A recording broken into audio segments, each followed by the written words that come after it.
kita akan membuat keyakinan kelas. Keyakinan kelas kita tujuannya yaitu untuk mengubah kesepakatan kelas yang sudah kita buat di awal semester lalu.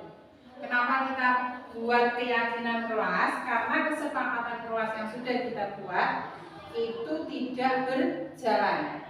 Anak-anak masih sering melanggar. Ada yang tidak mengerjakan PR, ada yang tidak mengerjakan tugas, masih sering tidak mengerjakan piket. Iya atau betul? Iya. Nah, sekarang kita membuat keyakinan kelas, tujuannya untuk membuat kelas kita itu punya tata tertib. Oke? Nanti kalian tulis keyakinan kelas yang kalian mau, yang kalian inginkan untuk kelas kita ke depannya selama kita di kelas 5. Setelah kalian tulis di sini, nanti ditempel di depan. Nanti hasilnya apa? Kita ambil kesimpulan. Paham? Paham.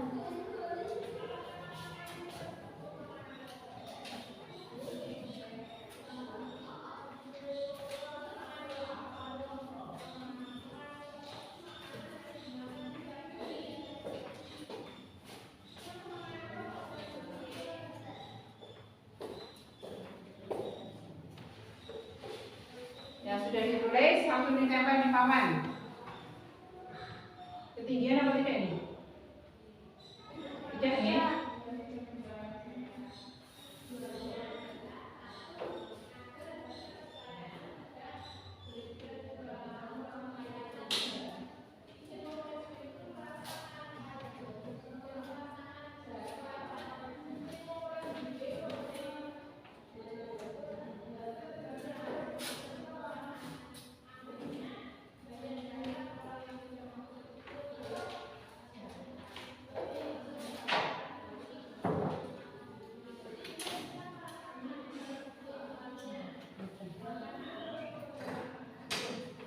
Sudah? Sudah. Ditempel di depan.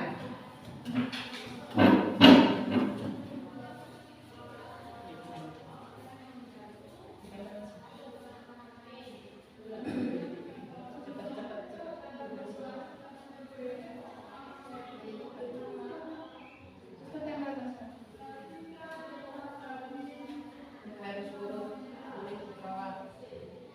Sudah ya, sudah duduk.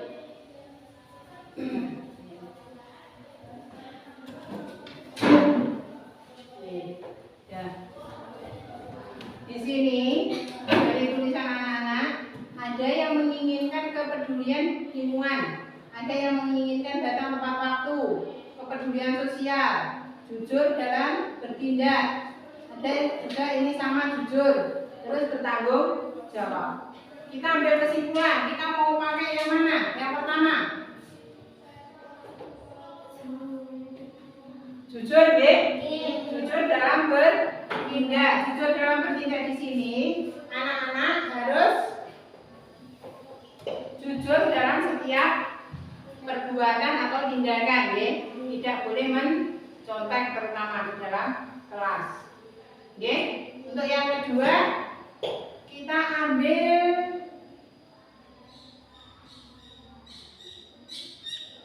peduli bertanggung jawab, peduli lingkungan.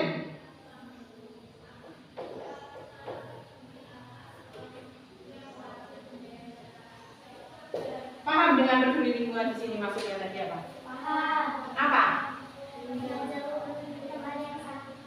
Peduli lingkungan, menjaga kebersihan di dalam kelas dan di luar kelas dalam satu lingkup sekolah. Jadi harus piket untuk yang jadwalnya piket. Yang tidak piket nanti tidak ada hukuman, tapi namanya apa? Nanti ada bonusnya tersendiri. Oke. Terus yang ketiga, kepedulian sosial.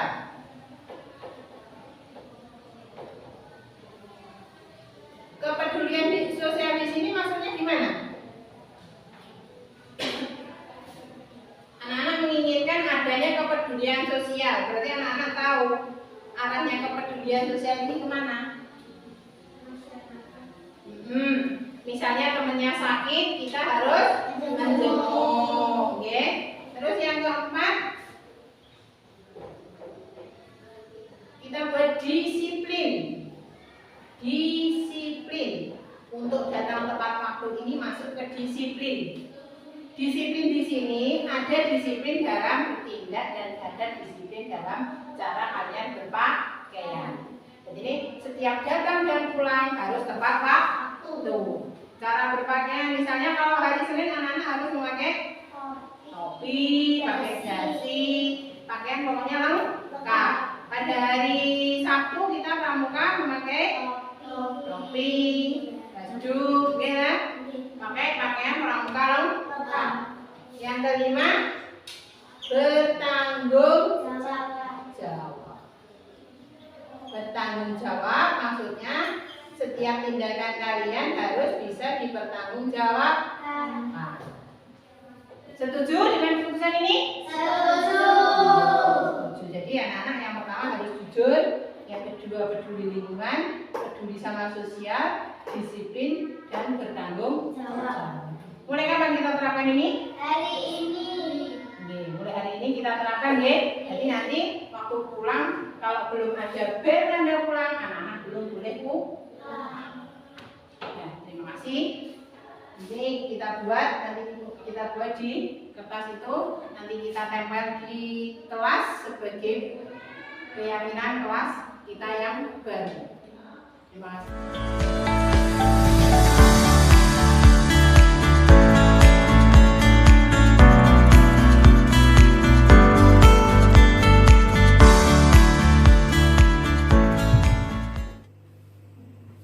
Bismillahirrahmanirrahim. Assalamualaikum warahmatullahi wabarakatuh. Waalaikumsalam. Yang terhormat Bapak Kepala Sekolah SDN 3 Wonodadi Kulon, yang saya hormati Bapak Ibu Guru SDN 3 Wonodadi Kulon, sejenak marilah kita panjatkan rasa puji syukur kehadirat Allah Subhanahu wa Ta'ala yang telah melimpahkan rahmat taufik serta hidayahnya sehingga pada kesempatan pagi hari ini kita dapat berkumpul di sini dalam acara Diseminasi Budaya Positif CGP SDN 3 Wonodadi Kulon tahun 2023. Selawat serta salam senantiasa tercurahkan dari Nabi besar Muhammad Sallallahu Alaihi Wasallam yang telah memimpin kita dari zaman jahiliyah menuju zaman terang benderang sekarang ini.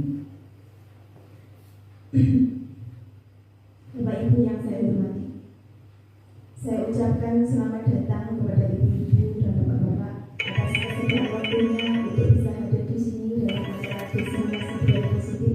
Semoga di acara nanti kita dapat mengambil manfaatnya yang lebih baik. Selanjutnya izinkanlah saya untuk membacakan susunan acara pada pagi hari ini. Susunan acara Diseminasi Budaya Positif CGP SDN 3 Wonodadi Kulon Senin tanggal 23 bulan 10 tahun 2023 dengan acara sebagai berikut. Acara yang pertama yaitu pembukaan, acara yang kedua menyanyikan lagu Indonesia Raya, acara yang ketiga sambutan kepala sekolah, acara yang keempat penutup. Bapak Ibu sekalian, untuk membuka acara pada pagi hari ini, marilah kita membaca bacaan basmalah secara bersama-sama. Mari saya hantarkan. Untuk acara yang kedua yaitu menyanyikan lagu Indonesia Raya. Bapak Ibu dimohon untuk berdiri.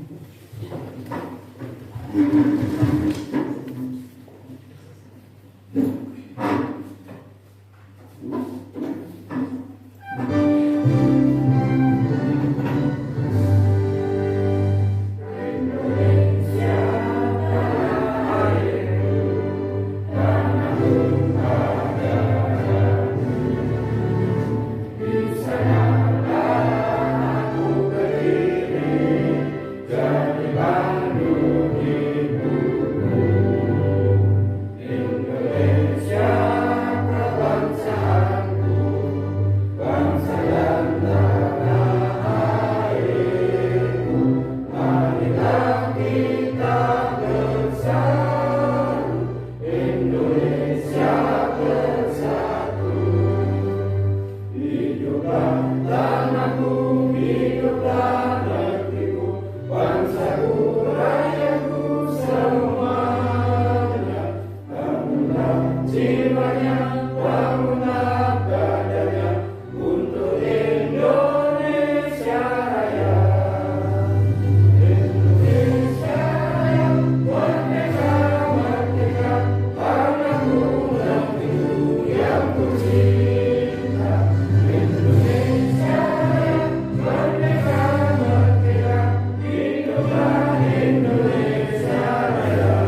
Pemilihan Kepala Sekolah SDN 3 Wulandari Kulon kepada Bapak Supatmi, disilakan.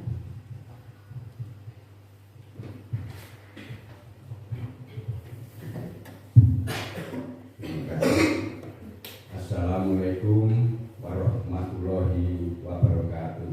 Waalaikumsalam. Bapak, Ibu guru yang saya hormati, marilah pada pagi hari ini kita selalu mengucapkan syukur alhamdulillah pada Allah Subhanahu wa taala yang telah melimpahkan rahmat, taufik serta hidayahnya sehingga pada pagi hari ini kita bersama-sama dalam pelaksanaan rangkaian kegiatan dari pendidikan guru penggerak angkatan 9 kelas 9 di SD 3 Wulandari Kulon dengan penyampaian destinasi budaya positif dengan keadaan sehat walafiat. Mudah-mudahan kesehatan dan keselamatan selalu menyertai kita di hari-hari yang akan datang. Amin. Amin. Sholawat serta salam selalu kita serahkan pada junjungan kita Nabi besar Muhammad Shallallahu Alaihi Wasallam yang telah memberikan suri tauladan pada kita. Semoga kita nanti termasuk umatnya dan akan mendapatkan syafaat di yaumul qiyamah. Amin. Bapak Ibu guru yang saya hormati, perlu kami sampaikan bahwa pada pagi hari ini Bapak Ibu guru diminta untuk mendukung dalam pelaksanaan program pendidikan guru penggerak angkatan 9, yaitu dari Bu Ari atau lengkapnya Ari Setiawati sebagai pemandu atau calon guru penggerak. Untuk itu bagaimana nanti kita akan lebih tahu setelah nanti dipaparkan oleh Bu Ari Setiawati tentang destinasi budaya positif baik di sekolah maupun dilaksanakan dalam kehidupan sehari-hari. Untuk itu segera kita ikuti saja karena waktu sudah agak siang. Nanti kami sepenuhnya kepada Bu Ari Setiawati untuk menyampaikan sehingga program-program tersebut dapat terlaksana dengan dukungan Bapak Ibu guru semuanya berjalan lancar, sukses sesuai dengan harapan kita bersama dan harapan pemerintah. Saya kira itulah yang saya sampaikan, banyak kekurangan mohon maaf. Akhirnya selamat bekerja, semoga sukses. Akhirnya wassalamualaikum warahmatullahi wabarakatuh.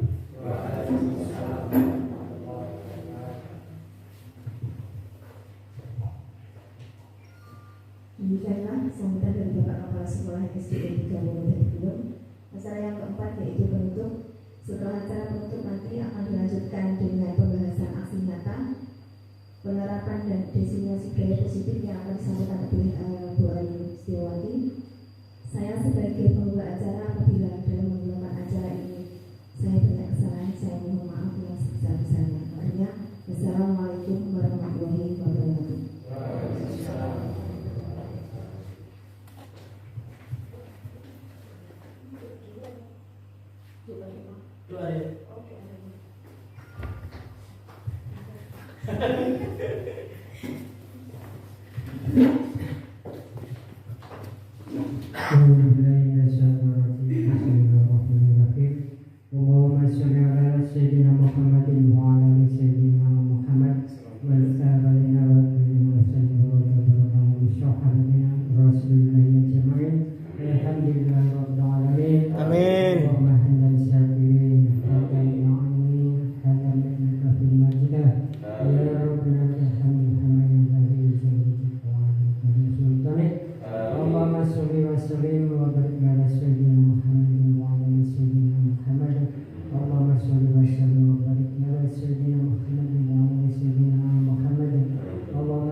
Yang saya hormati Bapak Sukarni selaku Kepala SDN 3 Wonodadi Kulon.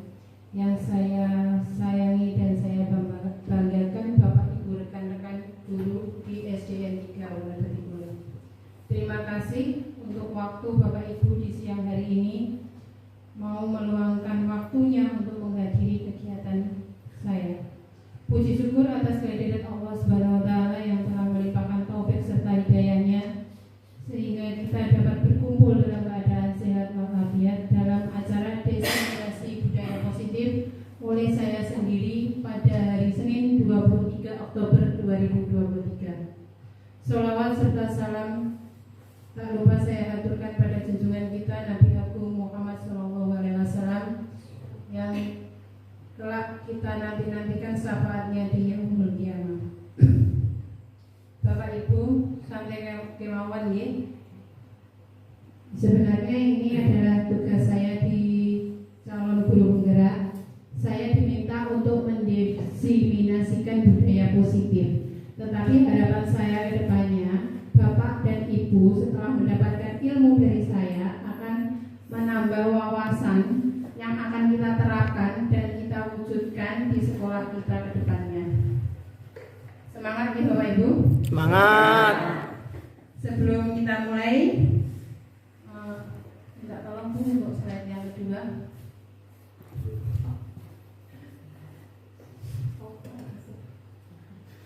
Di sini ada pertanyaan setuju atau tidak. Yang pertama, hukuman dapat mendisiplinkan anak. Bapak Ibu setuju atau tidak? Setuju. Terus yang kedua, pemberian hukuman dengan hal positif seperti membaca atau membersihkan halaman sekolah dapat meningkatkan disiplin anak. Setuju atau tidak? Setuju. Terus yang ketiga, memberi penghargaan dapat meningkatkan motivasi belajar anak. Setuju atau tidak? Setuju. Semua setuju ya?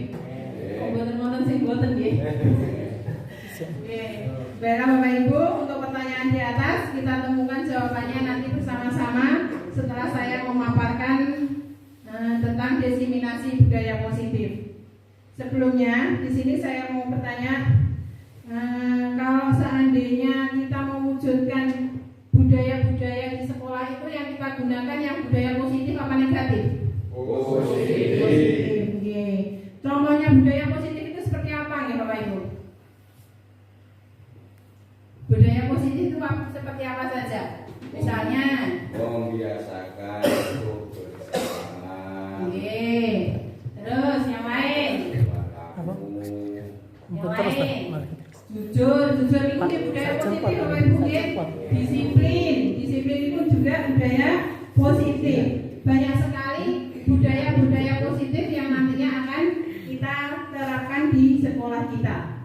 Pada pembahasan kali ini saya akan mengangkat 6 pembahasan. Yang pertama yaitu disiplin positif dan nilai-nilai kebajikan universal.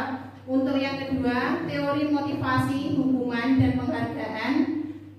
Terus yang ketiga, keyakinan kelas. Yang keempat, kebutuhan dasar manusia dan dunia berkualitas. Yang kelima, restitusi 5 posisi kontrol. Yang keenam yaitu restitusi segitiga restitusi. Dari kesemuanya itu saya yakin Bapak Ibu guru sudah menerapkan di sekolah. Cuman mungkin untuk namanya saja mungkin yang asing bagi Bapak Ibu guru. Kita masuk pada lanjut. Nah, di sini kita akan bermain kegiatan kepalan tangan. Ada A dan B. Misalnya Bapak Ibu duduk berpasangan ya. Ada A, ada B. Contohnya ada Bu Tati dan Bu Lilis. A-nya itu sebagai Bu Tati dan B-nya Bu Lilis. Di situ Bu Tati sedang memegang sesuatu yang ada di dalam genggaman ibu. Terus bagaimana usaha ibu untuk mempertahankan benda itu, walaupun dirayu, walaupun dibujuk, walaupun sama Bu Lilis mau diberikan hadiah. Apakah ibu akan membuka kepala ibu atau akan tetap mempertahankan kepala itu sampai ibu pokoknya tidak mau membuka kepala itu. Sekarang dipraktekkan ya, berpasangan dua-dua. Yang satu yang satu mempraktekkan yang menggenggam terlebih dahulu. Pokoknya dipraktekkan. Prakteknya Pak. Tetap dibuka kalau dibuka. Dirayu, disogok, mungkin diberikan hadiah yang menarik.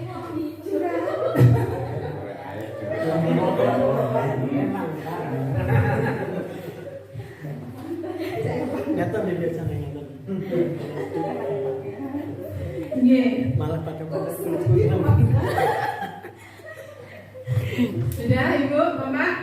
Dari kegiatan tadi kita ada sebagian mungkin yang membuka genggaman tangannya, mungkin ada juga yang tetap mempertahankan. Kalau Bu Tari sendiri, kalau diminta untuk membuka bagaimana?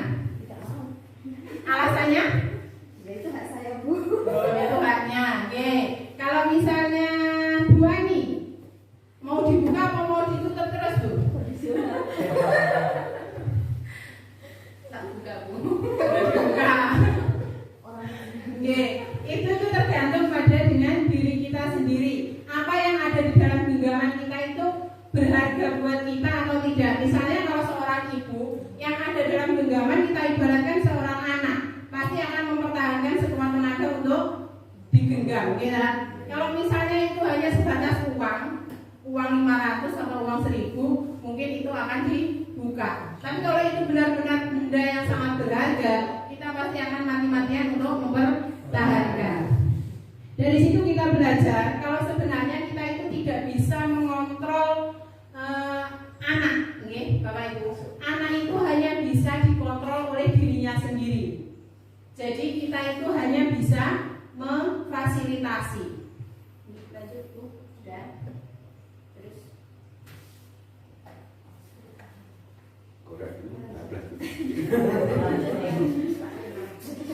Terus. Di sini ada makna disiplin. Sebenarnya kalau Bapak Ibu mendengar kata disiplin, pasti yang terbayang apa?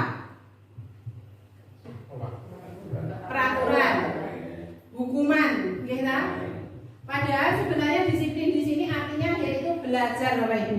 Jauh, ya, belajar. Makna dari disiplin sendiri adalah belajar. Asal kata ini berkonotasi dengan disiplin diri dari murid. Terus disiplin di sini membuat orang menggali potensi menuju sebuah tujuan apa yang akan dihargai.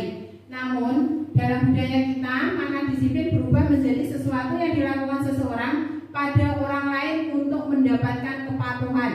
Kecenderungan umumnya adalah menghubungkan kata disiplin dengan ketidaknyamanan, bukan dengan apa yang kita hargai atau pencapaian suatu tujuan mulia. Pasti anak-anak kalau sudah mendengar kata disiplin, pasti yang dibayangkan pasti akan dihukum. Gitu. Padahal sebenarnya disiplin itu bukan arti dari hukuman.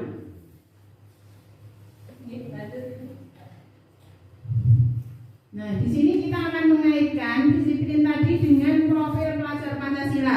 Saya yakin Bapak Ibu guru sudah hafal dengan profil pelajar Pancasila, ya? Ada berapa, Bapak Ibu? Ada 6. Yang pertama, beriman, bertakwa pada Tuhan Yang Maha Esa dan berakhlak mulia, berkebinekaan global, bergotong royong, kreatif, bernalar kritis dan mandiri. Ini adalah nilai-nilai kebajikan universal.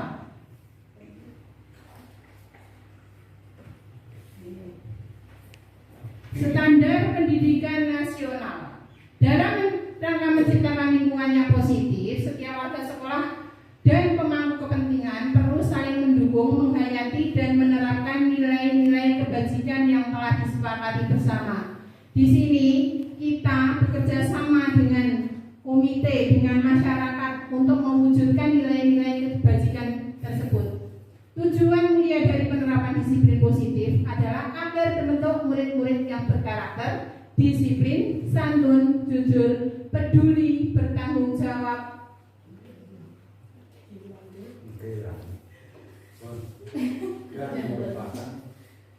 dan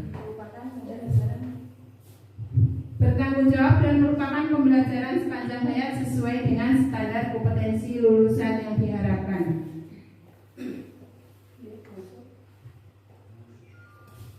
Kita masuk ke pembelajaran kedua, teori motivasi, hukuman, penghargaan, dan restitusi.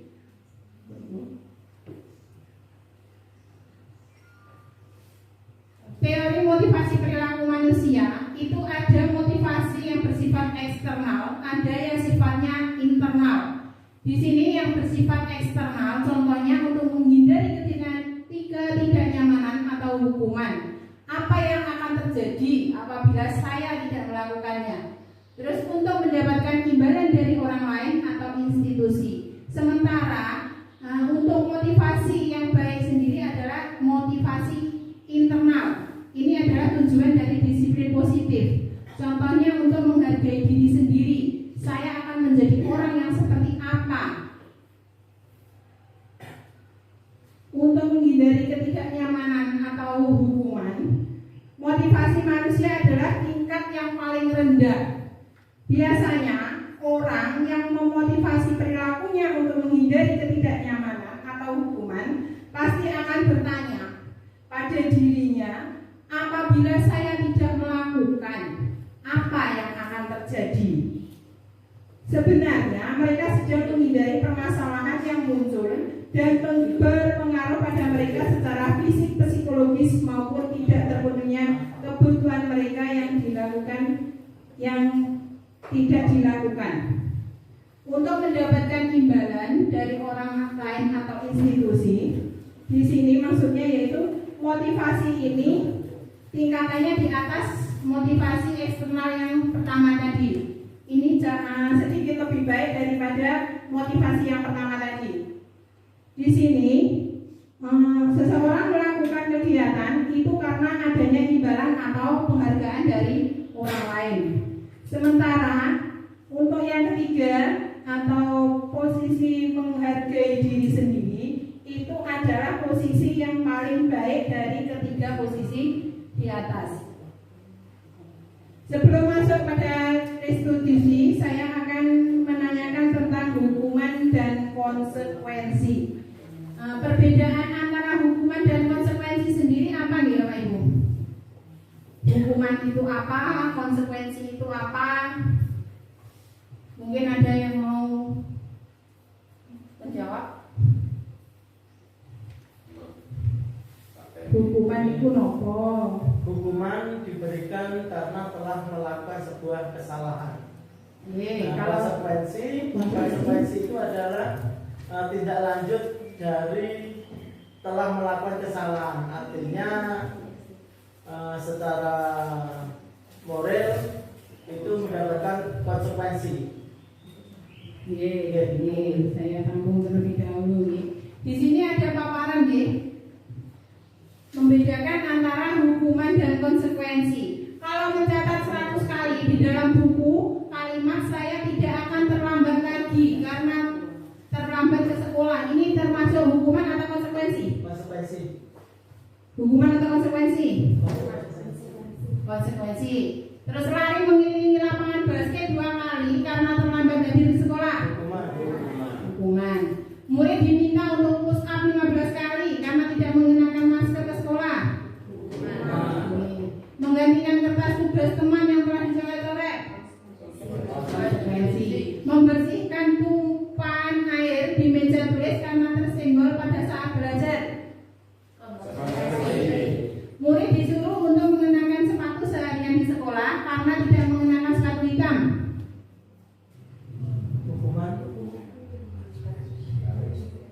Hukuman apa konsekuensi? Konsekuensi. Lari mengelilingi lapangan basket 2 kali karena terlambat 10 menit untuk pelajaran PJOK. Hukuman. Berarti hukuman. Konsekuensi, Bu. Karena itu dalam pelajaran PJOK. Oh iya, Ibu Syoka. Untuk yang mencatat tadi adalah hukuman. Lari mengelilingi tadi juga hukuman. Push up juga hukuman. Menggantikan kertas tadi konsekuensi.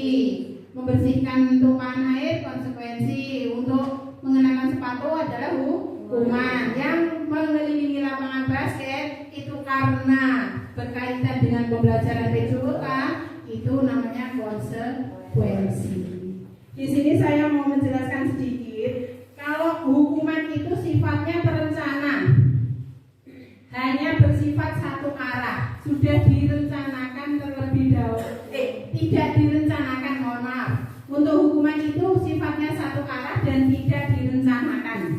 Misalnya ada anak kita yang di sekolah terus memecahkan vas bunga di dalam kelas, pasti seketika itu guru memberikan hukuman, gitu? Nah, berarti di sini hukuman itu adalah sesuatu yang tidak direncanakan dan bersifat satu arah. Sementara konsekuensi sendiri bersifat terencana dan sudah disepakati bersama. Misalnya di dalam kelas kita menciptakan konsekuensi di dalam kelas. Kalau tidak mengerjakan PR didenda Rp500 misalnya. Itu namanya konsekuensi. Oke. Di sini dihukum oleh penghargaan. Dibaca sendiri kamu perlu bacakan gitu.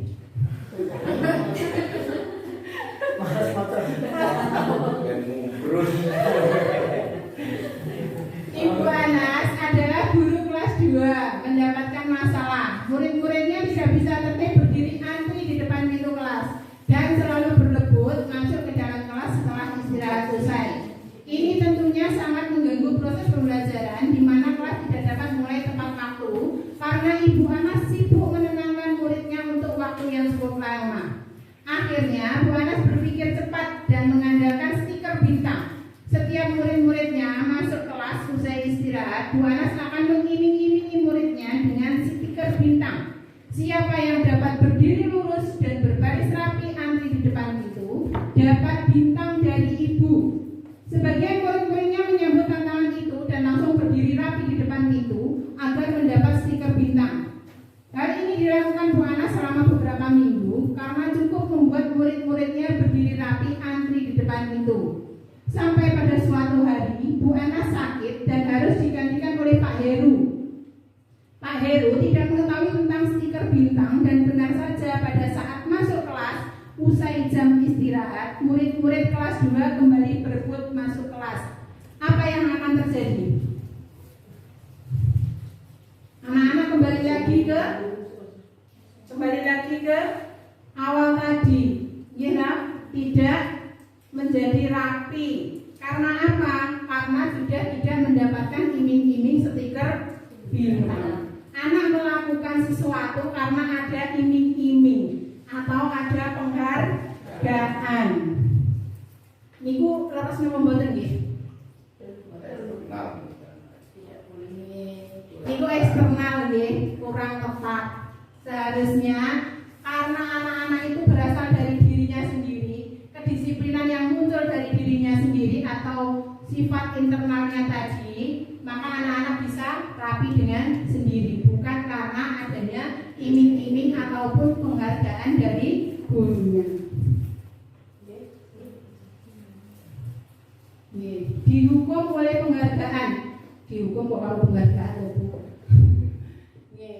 Dihukum dengan penghargaan itu ada pengaruh jangka pendek dan jangka panjangnya. Di sini kalau kita misalnya memberikan hadiah kepada anak dalam jangka pendek, mungkin kita masih mampu ya. Tapi kalau setiap hari selama 1 tahun kita memberikan hadiah, kalau tidak diberikan hadiah, anak akan kembali ke sifat aslinya, misalnya tidak disiplin.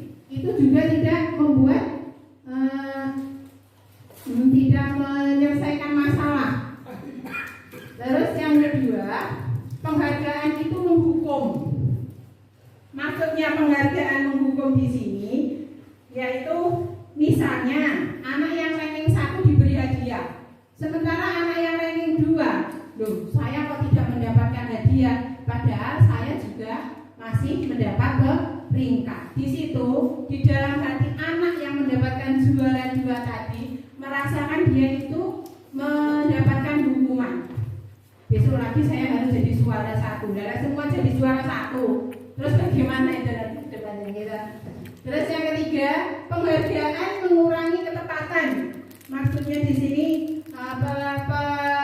penghargaan ini tidak tepat pada sasarannya. Terus penghargaan tidak efektif. Maksudnya anak-anak itu nanti akan menjadi malas kalau sudah tidak mendapatkan penghargaan. Penghargaan merusak hubungan. Misalnya temannya yang satu mendapatkan stiker bintang tadi, terus yang satu tidak mendapatkan. Justru antara teman yang satu dengan yang lainnya itu akan terjadi alah tidak sampai sih oleh aku rawleh. Mesti ada rasa iri kepada teman yang lain. Tanya Bu, Nggih. untuk penghargaan itu di sini berupa barang. Padahal penghargaan itu dengan kata-kata misalnya bagus, pintar itu juga termasuk penghargaan yang sifatnya memberikan motivasi pada anak didik. Di sini yang dikatakan penghargaan hanya berupa barang. Oke Pak, ini untuk sementara ini yang kita bahas baru tentang barang saja. Penghargaan dalam bentuk barang, dalam bentuk yang berwujud. Biasanya kan anak-anak sudah terbiasa Pak kalau misalnya. Tapi kan kalau barang kan biasanya membekas di hati anak. Saya dapat ini loh dari sekolah. Daripada pujian hanya sekedar pujian kan biasanya lebih membekas yang berbentuk barang. Ya Bu, jadi disampaikan tadi bahwasanya ketika misalkan sudah dapat ranking 1 terus kita mendapatkan penghargaan bentuk barang. Apakah ketika ranking 2 itu tidak dapat, apakah tidak ada tergerak termotivasi bagaimana untuk mendapatkan ranking 1 supaya mendapatkan bentuk penghargaan barang seperti ranking 1 ini untuk anak yang ranking 2. Nah, itu pun gambaran pun.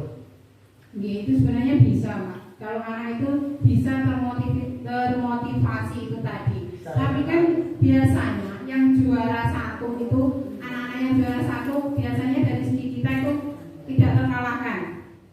Biasanya dia tuh akhirnya kan dia itu mempunyai rasa minder, dia merasa kurang percaya diri. Mungkin tujuan dari penghargaan tadi untuk menumbuh kembangkan motivasi bagi semua anak. Jadi dengan adanya ranking 1 mendapatkan hadiah atau penghargaan, tentunya yang lain juga semangat berlomba-lomba dalam mencapai prestasi ke jenjang ranking 1. Sehingga dalam pembelajaran nanti dalam satu kelas semua berkompetisi untuk mendapatkan ranking 1. Pun ranking 1 itu nanti hanya 1. Jadi misalnya yang terendah nilainya hanya 6, mungkin untuk kedepannya akan menjadi 8. Mendekati dari ranking ini sehingga motivasi tersebut tumbuh kembang pada anak-anak karena ada eksternal tadi, penghargaan yang berupa barang. Sehingga motivasinya itu tumbuh bukan karena dari internalnya tapi eksternalnya. Sehingga semacam itu nanti otomatis kalau sudah terbiasa di dalam anak sendiri akan menjadi guru secara internal sehingga aku sinau jatah kepingin tidak mungkin itu hanya pancingan saja untuk menumbuhkan motivasi bagi anak-anak untuk menuju yang lebih baik. Terima kasih Pak Karni masukannya.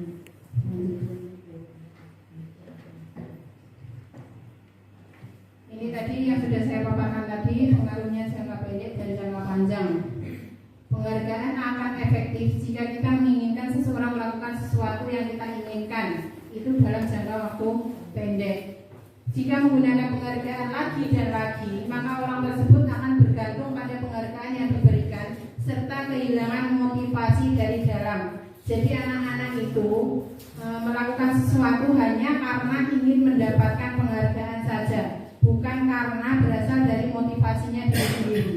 Terus jika kita mendapatkan penghargaan untuk melakukan sesuatu yang baik, maka selain kita senantiasa berharap mendapatkan penghargaan tersebut lagi, kita pun tidak menyadari tindakan baik yang telah kita lakukan. Itu pengaruhnya untuk jangka panjang dan jangka pendeknya.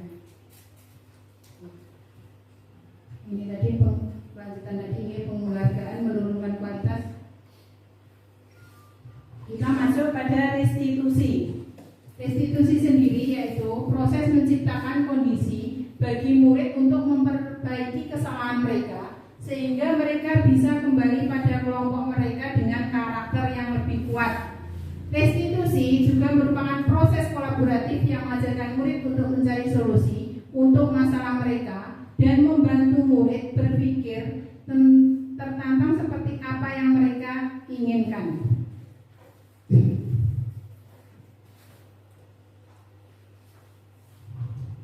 Ini perbedaan antara hukuman, konsekuensi, dan restitusi. Dari ketiganya itu, yang paling benar, yang paling kita seharusnya gunakan yaitu restitusi. Karena hukuman itu tadi, hukuman itu pasti akan menimbulkan bekas di hati anak-anak. Anak-anak kedepannya, pasti dulu Bapak Ibu waktu sekolah juga pernah dihukum oleh gurunya. Pasti ada sesuatu yang membekas karena hukuman itu tadi. Untuk konsekuensi sendiri itu posisinya masih di bawahnya restitusi.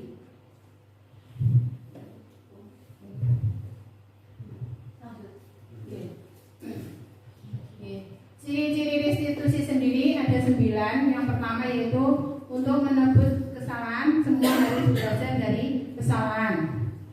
Yang kedua, memperbaiki hubungan. Yang ketiga, tawaran, bukan paksaan. Yang keempat, restitusi menuntun untuk melihat ke dalam diri. Yang kelima, restitusi mencari kebutuhan dasar yang mendasari tindakan. Yang keenam, restitusi diri adalah cara yang paling baik. Yang ketujuh, restitusi fokus pada karakter bukan tindakan. Yang kedelapan, restitusi fokus pada solusi. Yang terakhir yaitu restitusi mengembalikan murid yang berbuat salah pada kelompoknya. Jadi kita arahkan kembali anak-anak itu kepada kelompoknya. Nanti saya cobakan lagi. Oke, kita masuk ke pembelajaran 3 yaitu keyakinan kelas. Sini. Di sini ada pertanyaan, mengapa tidak peraturan saja? Mengapa kok harus keyakinan? Kalau dulu kita biasa dengan peraturan, ya. Kenapa sekarang kok dirubah menjadi keyakinan? Kalau boleh tahu mungkin ada pendapat dari Maksudnya? Peraturan itu sekarang dirubah menjadi keyakinan, Pak. Tidak ada kata-kata istilah peraturan. Kalau Ben kan peraturan, kalau sekarang kan keyakinan.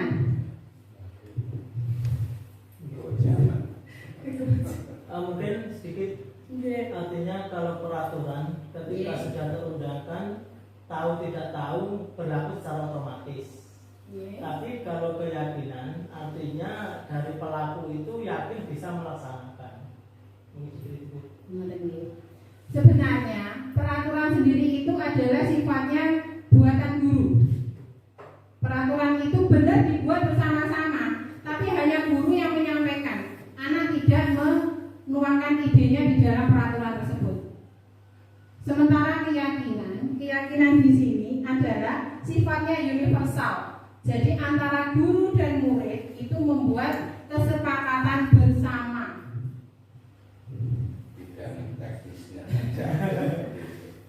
Beda proses, beda hasil. Keyakinan di sini akan memotivasi diri anak dari dalam dirinya. Seorang akan tergerak dan bersemangat untuk menjalankan keyakinan daripada hanya serangkaian peraturan. Seperti kemarin saya menerapkan di kelas saya sudah membuat, karena sebelum membuat tugas ini saya mendapatkan tugas membuat keyakinan kelas. Jadi di sini anak-anak saya minta untuk menuangkan keinginan apa yang akan dia gunakan di dalam kelas. Jadi anak-anak menulis. Janji siswa ya, janji dewe jangan bilang. Kata-katanya diperhalus, Pak.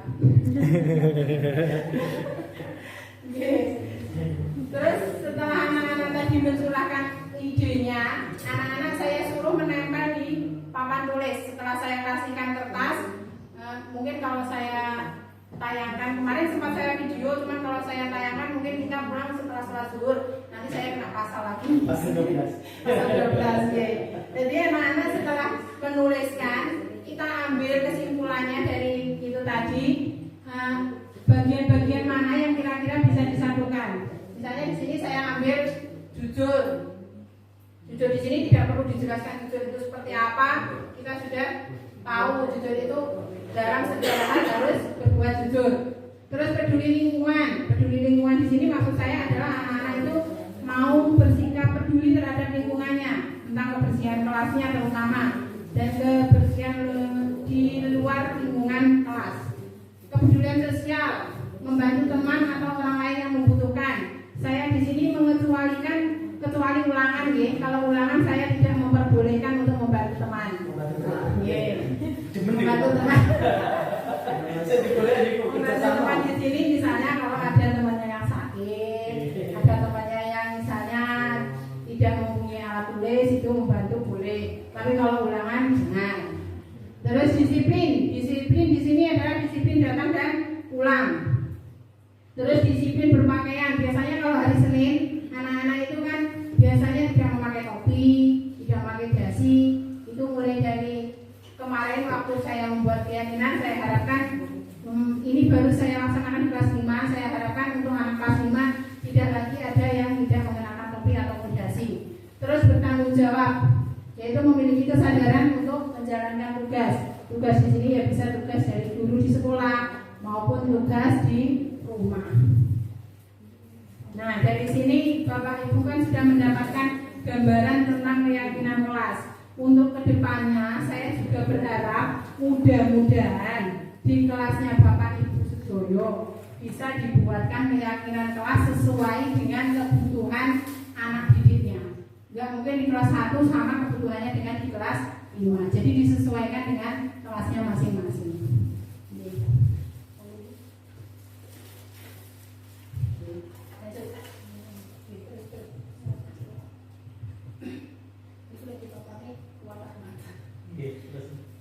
Ada rencana pun 40 menit.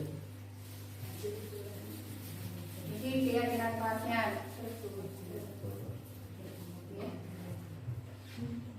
Masuk ke pembelajaran 2.4, yaitu kebutuhan dasar manusia dan dunia berkualitas. Kebutuhan dasar manusia itu ada 5 bagian. Yang pertama, Survival.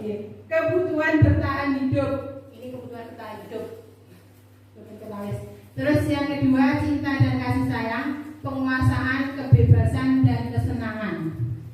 Kebutuhan bertahan hidup di sini bisa bersifat fisiologis. Bertahan hidup misalnya makan, minum, kesehatan, rumah, itu termasuk ke dalam fisiologis.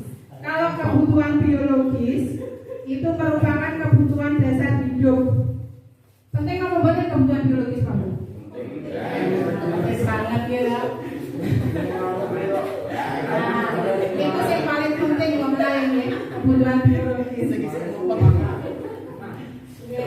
Terus yang kedua, kebutuhan cinta dan kasih sayang. Kebutuhan cinta dan kasih sayang di sini yaitu juga termasuk kebutuhan fisiologis dan biologis. Tetapi juga ada yang bersifat psikologis. Anak-anak biasa memiliki kebutuhan dasar kasih sayang dan rasa diterima yang tinggi. Biasanya dia akan mencari perhatian dengan tingkah laku ataupun ucapan mereka. Biasanya kan ada anak-anak yang merengek sama satu guru.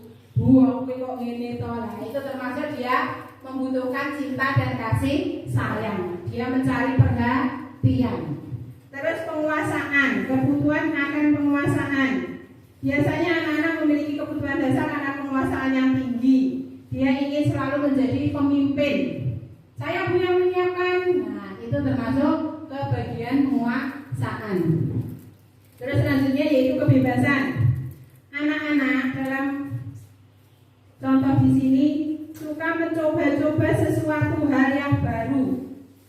Misalnya, walaupun dia tahu itu berbahaya, kadang selalu dicoba. Mencot-mencotan biasanya ini, wonten pager, itu adalah menunjukkan dia itu ingin bebas, ingin mengekspresikan dia bisa, padahal itu sebenarnya juga berbahaya. Terus kebutuhan akan kesenangan. kesenangan di sini yaitu bermain, tertawa.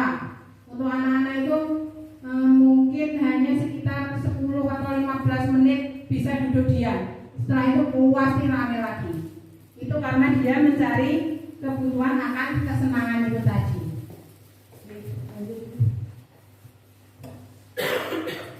Ini pembelajaran kelima yaitu 5 posisi kontrol. 5 posisi kontrol ini di sini adalah posisi kontrol kita sebagai seorang guru.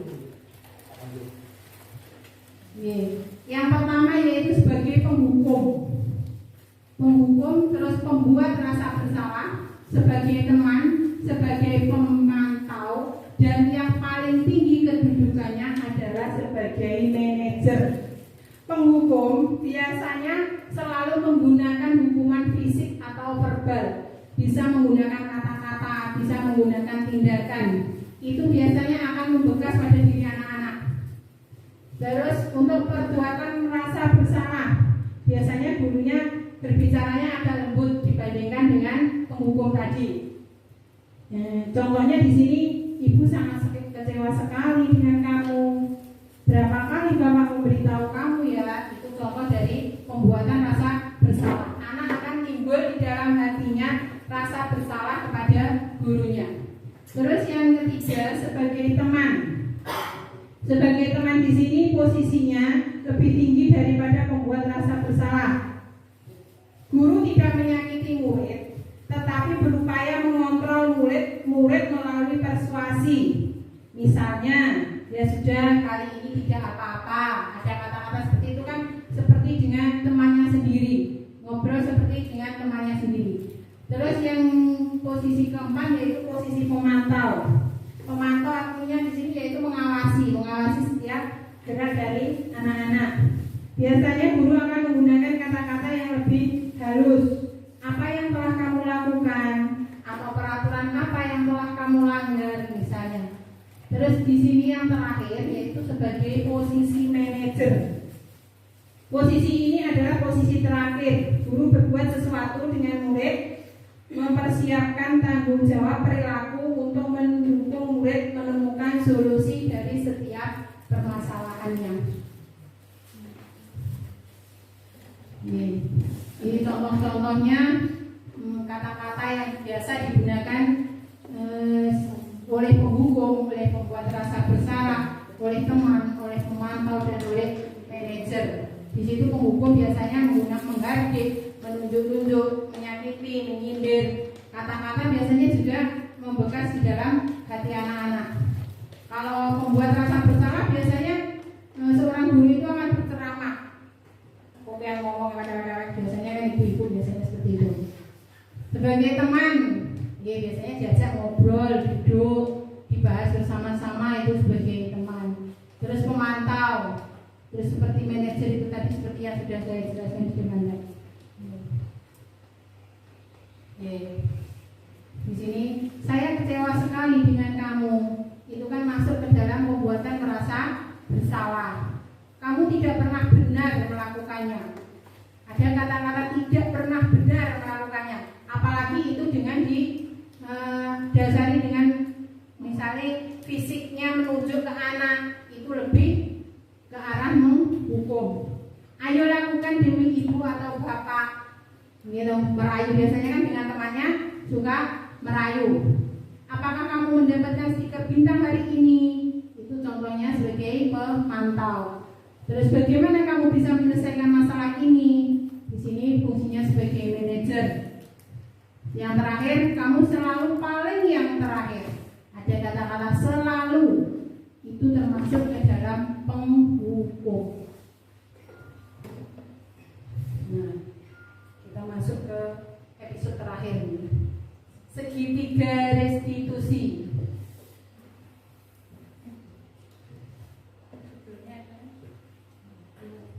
Segitiga restitusi sendiri dibagi menjadi menstabilkan identitas, terus validasi data, validasi tindakan yang salah, terus menanyakan keyakinan.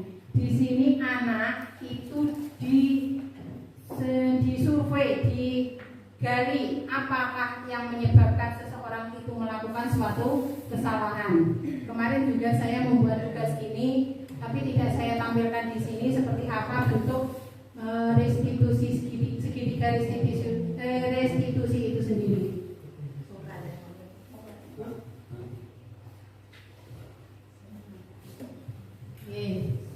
Yang pertama yaitu menstabilkan identitas. Di sini tujuannya untuk membuat anak yang merasa gagal karena berbuat salah menjadi positif pada dirinya. Guru biasanya menggunakan kata-kata seperti berbuat salah itu hal yang manusiawi. Tidak ada manusia yang sempurna. Bapak Ibu juga pernah berbuat salah. Kita pasti bisa menyelesaikan permasalahan ini. Bapak Ibu tidak tertarik untuk mencari tahu siapa yang benar dan siapa yang salah. Bapak Ibu lebih tertarik untuk menyelesaikan masalah. Kalau kamu menyalahkan dirimu sendiri terus-menerus, apakah kamu bersikap baik pada dirimu sendiri? Ini yang kita gunakan untuk anak. Kita menanyakan terlebih dahulu, memberikan dia penguatan bahwa sebenarnya tidak ada orang yang tidak pernah melakukan suatu kesalahan. Semua orang pasti melakukan suatu kesalahan. Tujuannya adalah menguatkan anak terlebih dahulu.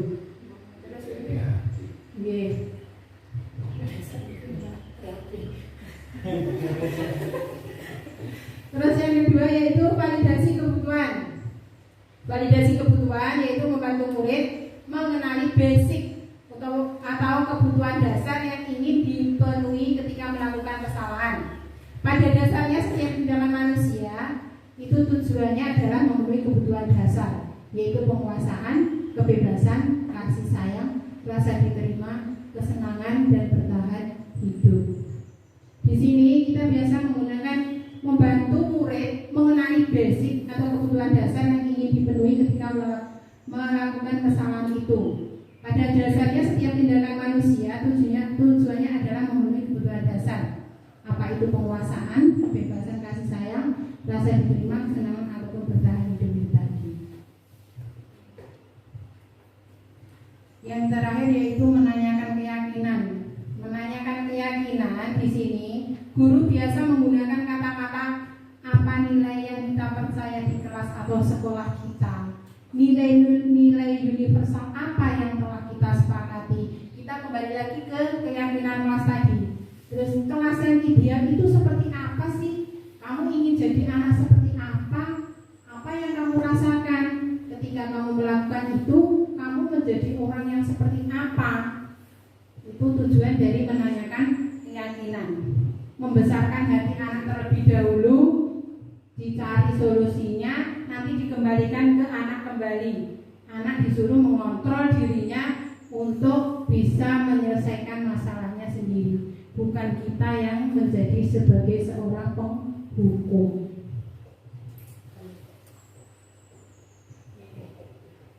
Ini ada intervensi 30 detik.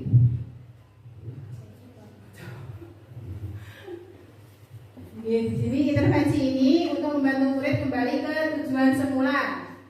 Misalnya, apakah kamu ingin berbuat lebih baik? Apakah saat ini kamu sedang menjadi orang yang sedang kamu inginkan? Apakah kamu bisa mengubah kegiatan atau perilaku kamu saat ini menjadi sikap yang lebih membantu? Apakah wajar membuat kesalahan? Bisakah kita memperbaikinya? Apa yang kamu lakukan saat ini sesuai? Kapan kamu siap untuk mulai? Terus peraturannya apa? Sepertinya kamu punya masalah. Saya bisa bantu apa? Saat ini kamu seharusnya berbuat apa? Apa yang bisa saya bantu agar kamu bisa melakukannya? Apakah saya bisa bantu kamu agar dapat segera mulai? Apakah tugas kamu saat ini?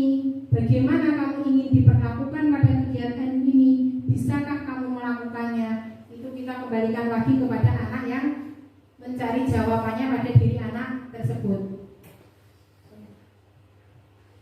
Ini refleksi sebentar. Hal baru yang mengubah paradigma saya yang saya dapatkan, mungkin dari Bapak Ibu tadi, dari pemaparan saya tadi, apa hal baru yang sudah didapatkan? Coba menjawab, Bu. Ini Artinya di sini kita paham sebenarnya agak bias, tapi ketika kita resapi seperti yang disampaikan oleh Bapak Kepala Sekolah, beda nama. Atas penjenengan memperhalus antara hukuman, konsekuensi, dan institusi. Nah, itu artinya dengan berbeda nama, dengan diperhalus, artinya anak sekarang itu ketika diperlakukan dengan kasar akan membalas dengan kasar. Nah, artinya dengan pendekatan secara persuasif, mungkin dengan kasihan dan sebagainya, mungkin perlu kita coba dengan seperti ini. Ada perubahan ketika terjadi kenakalan-kenakalan anak yang sebenarnya mungkin ada yang mengatakan oh wajar, kata Pak Ratno menyampaikan bocah orang kayak orang tua yang pengen bahasanya. Artinya ketika kenakalan itu ya memang tugas kita sebagai orang tua kedua ketika di sekolah itu mungkin yang saya dapat paradigma saya.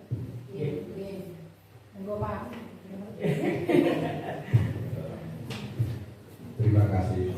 Setelah kami mendengarkan paparan yang disampaikan oleh Bu Adi Setiawati, ternyata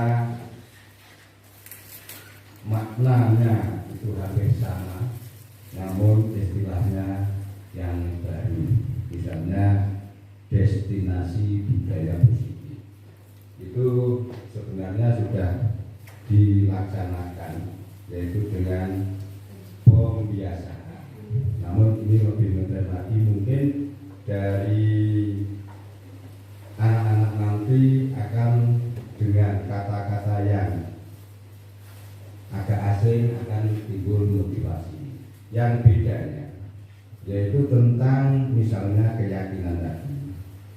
Kalau dulu tata tertib memang dibuat peraturan berdasarkan lembaga masing-masing atau guru masing-masing, namun di sini ternyata semuanya fokus kepada anak, supaya anak nanti mendapatkan pengalaman dengan perbuatannya sendiri. Misalnya saja, yaitu tentang keyakinan tadi, itu dibuat oleh anak bersama Bapak Ibu guru yang di kelas tersebut. Ini tentang keyakinan di kelas tadi, sehingga bisa dikatakan apa yang disepakati oleh anak itu, itulah hasil dari pemikiran anak yang mestinya nanti akan dilaksanakan. Mungkin dengan adanya peraturan dari diri sendiri anak-anak yang disepakati, mungkin dia sulit untuk melanggar, sebab itu sudah keinginan dan merupakan bisa dikatakan janji, bisa dikatakan pakar integritas dari anak tersebut, sehingga pelaksanaan nanti anak akan lebih paham apa yang akan dilakukan. Sehingga dengan adanya kegiatan-kegiatan yang berpacu pada anak itu nanti akan mendapatkan pengalaman tersendiri. Misalnya dari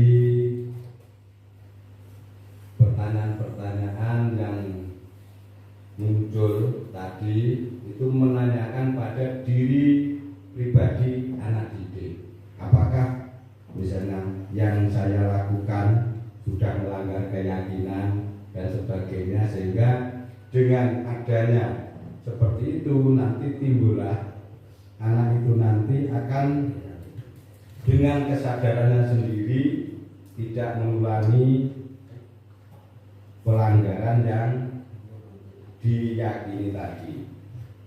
Mungkin seperti itu dari tujuannya, sehingga berfokus semua pada anak, sehingga dari Bapak Ibu guru tinggal membimbing. Ini adalah pembiasaan dan tidak termasuk dalam pembelajaran di kelas. Betul ya Bu? Maksudnya ingkang destinasi budaya tadi kan hanya mungkin kita laksanakan yang tahun-tahun lalu pembiasaan, bukan masa pelajaran. Tingkah laku. Sehingga mungkin tadi sudah disampaikan dari anak kelas 1 berbeda dengan anak kelas 6. Sebab dari perkembangan psikologis dari tingkatan usia juga berbeda, sehingga cara kita meladeni anak tersebut juga berdasarkan perkembangan anak didik tersebut. Misalnya saja pelajaran yang lebih mudah, kelas 1 diwenehi matematika maupun ibu poro KP dan sebagainya mungkin belum sampai. Jadi seandainya itu anak lagi bayi itu bubur ora diwenehi sego kasar ya ora perlu seperti itu. Jadi dalam penyajian nanti menuntut dari perkembangan anak didiknya dan juga sesuai dengan keyakinan anak tadi yang dibuat berdasarkan kesepakatan warga kelas dengan sebagai pembimbing, pengawas, itu adalah guru kelasnya. Mungkin seperti itu. Ini hanya berdasarkan kelas masing-masing. Karena di sini ini himbauan dari Bapak Ibu guru yang lain. Di sini baru Bu Aris Setiawati kelas 5 sebagai guru penggerak.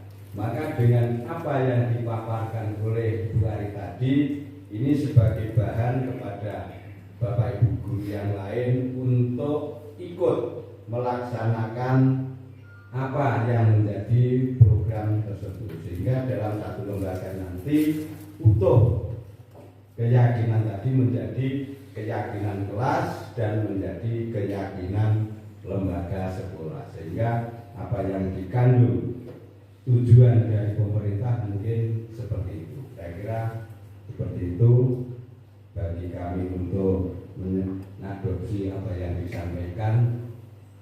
Ada kurang lebihnya mohon maaf karena kami juga kurang paham. Hanya kalau saya seperti itu dari pengalaman kami. Sekian, terima kasih. Mungkin dari Bu Ari lebih mampu untuk menjelaskan lagi sehingga kami dan rekan-rekan akan lebih pasti.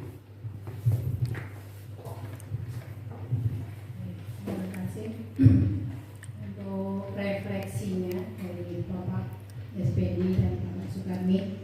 Terus untuk refleksi yang kedua dari pemaparan saya tadi, bagaimanakah perasaan yang muncul dari diri Bapak Ibu guru mengenai disiplin dan motivasi intrinsik itu tadi? Perasaannya apa? Perasaannya bagaimana? Wonten perubahan atau wonten dalam bayangan mungkin? Akan selalu mencoba berubah. Yang jelas perubahan kalau dulu berfokus dari pendidik atau lembaga yang membuat aturan, tetapi sekarang difokuskan anak sendirilah yang akan membuat aturan-aturan yang sekarang dinamakan keyakinan.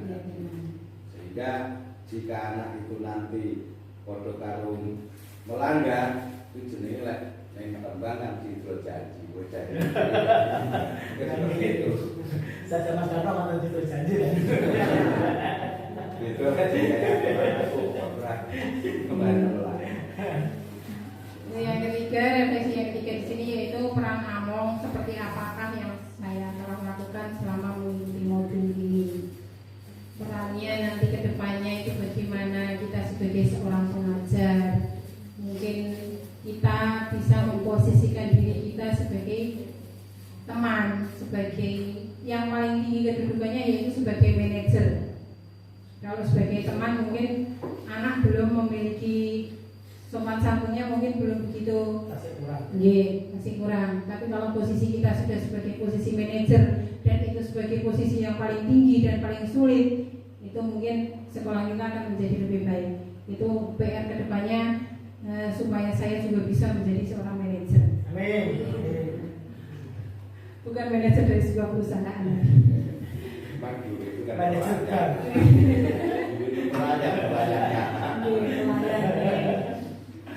Terus untuk refleksi yang keempat, saya akan menjadi among yang seperti apa setelah mengikuti modul ini. Kita bersama-sama akan menciptakan suasana sekolah seperti yang kita harapkan. Sekolah yang kembali lagi kepada anak, sekolah yang kita ciptakan dengan kesenangan anak, tapi tidak terlepas dari keyakinan itu tadi.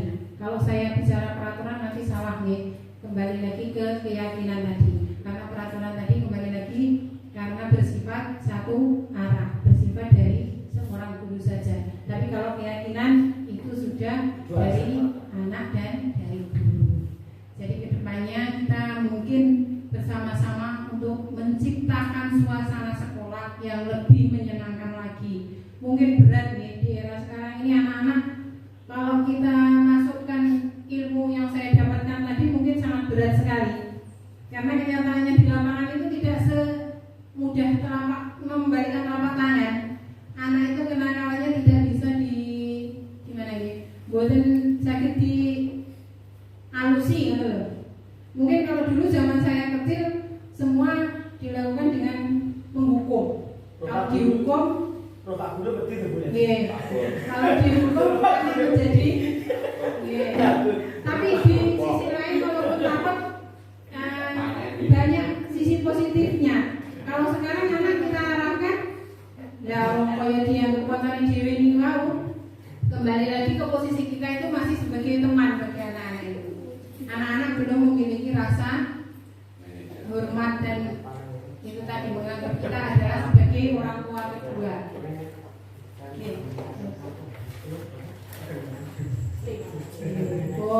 Ini terakhir nih. Terima kasih. Di sini ada semboyannya Suruh Bergerak Indonesia Maju. Semboyannya yang pertama CGW itu adalah tergerak, bergerak, dan menggerakkan. Alhamdulillah ini sudah ada rekan saya yang tergerak. Mudah-mudahan juga nantinya akan bergerak. Amin. Akhirnya saya sukses menggerakkan. Biasanya bapak-bapak tergerakan itu kan tetap bergerak. Iya. Alhamdulillah. Sama kandeng ya Kak, deadline-nya tanggal 27. Untuk teman-teman yang lain monggo kami tergerak biar Indonesia maju. Bu Lilis susul. Oh Bu Lilis nggak pasti Kak Ano. Bu Ali kali Bu Tati loh. Bani Bu Tati, Pak ini sampun tinggal menunggu doke mawon. Bu Ali ke pasang jutaan dengan bersama jadi ditarik dulu bergerak ya. Motivasi macam itu. Ngoten mawon. Untuk pemaparan saya hari ini, terima kasih untuk waktunya Bapak dan Ibu semuanya menghadiri acara saya untuk diseminasi budaya positif di sekolah tadi. Semoga dengan kedatangan Bapak Ibu guru di lembaga kita dan mengikuti diseminasi yang sudah saya paparkan bisa merubah suasana sekolah kita menjadi harapan dari Ki Hajar Dewantara. Karena tujuan dari guru penggerak adalah menghidupkan kembali filosofi Ki Hajar Dewantara. Dan tentunya Anda. Terima kasih untuk waktu